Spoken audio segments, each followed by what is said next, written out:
Singer Valerie Carter has died. She was 64.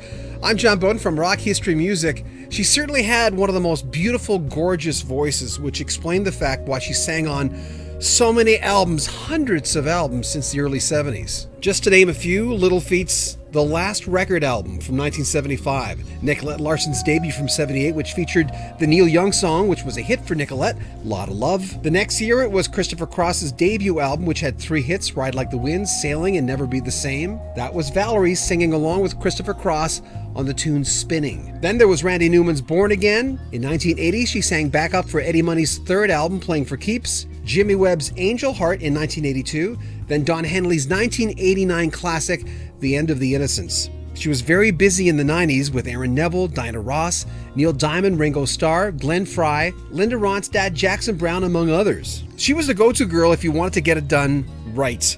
I first heard her in 1975 with the first album I bought from James Taylor, which was Gorilla, because I loved Mexico so much. It started a long-term relationship with James Taylor, even though she didn't start touring with him till 1990. Carter would be part of that heavenly wall of sound that James Taylor was very famous for by having these background singers. David Lastly, Kate Markowitz, Arnold McCuller, and of course Valerie. She was on over half a dozen of his albums, and if you want to get a taste of that beautiful, gorgeous, angelic wall of sound, take a listen to Shed a Little Light from New Moonshine.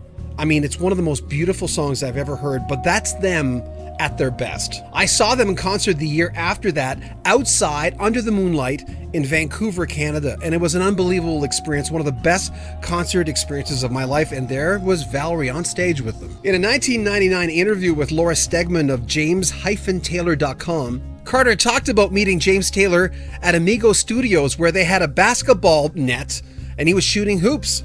So her mentor, Lowell George, came up and introduced them and said, "You've got to listen to this lady." And within less than an hour, they were in the studio recording Angry Blues. And that was from the Gorilla album. On her transition to concentrating more of being a background singer than a solo one, Carter explained, "I was too delicate, but what I could do was sing. And that's what I've always been happy doing. And I knew I could stand behind someone and let the spotlight shine somewhere else. I could at least express myself through the power of singing." She was born February 5th, 1953. In the early 70s, Carter formed the group Howdy Moon. Their first album was produced by that mentor, Lowell George of Little Feat, and he would go on to co-produce her debut album, which featured some heavy players including Linda Ronstadt, Earth, Wind & Fire's Maurice White, Jackson Browne on piano, and 4 total members: Jeff Porcaro on drums, bassist David Hungate, Steve Lukather on guitar, synthesizer player Steve Porcaro. Today, Lukather on Facebook said, "R.I.P. Valerie Carter. She was an amazing talent and a very sweet girl, one-of-a-kind voice." She recorded 4 studio solo albums: 1977's Just a Stone's Throw Away, which featured her take in a glorious version of the soul classic Ooh Child. Then came Wild Child in 1978,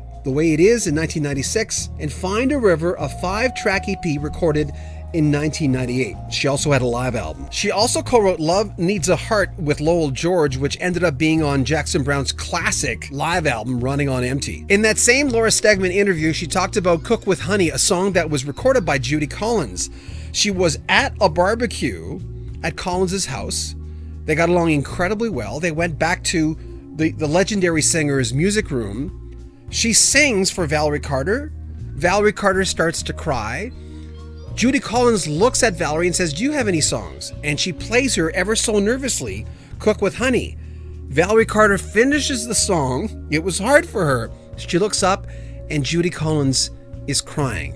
The song became a hit for Collins. Sean Colvin said today on Facebook, "The first time I heard her, all I wanted to do was sing like that.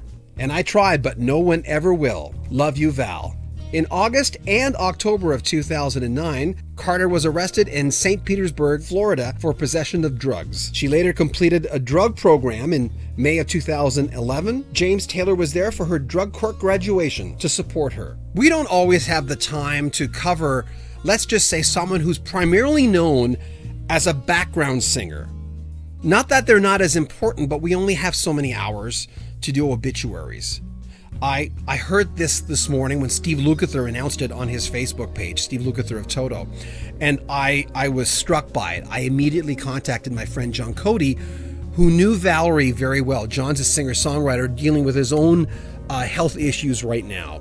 And after I told him, and I didn't want to be the one to tell John, but he just said, I just need to go to bed now. And sorry I had to tell you, John. And he had some wonderful stories he told me through the years about the background singers for James Taylor, most notably Valerie Carter. Did she fall through the cracks in some ways? As she mentioned, she was a delicate creature. I never knew her, so I don't really know. But she had her own battles, and she will be remembered. We'll make sure of that. I'm John Bowden. Make sure you comment on our videos, subscribe to our channel, and share our videos. This is Rock History Music.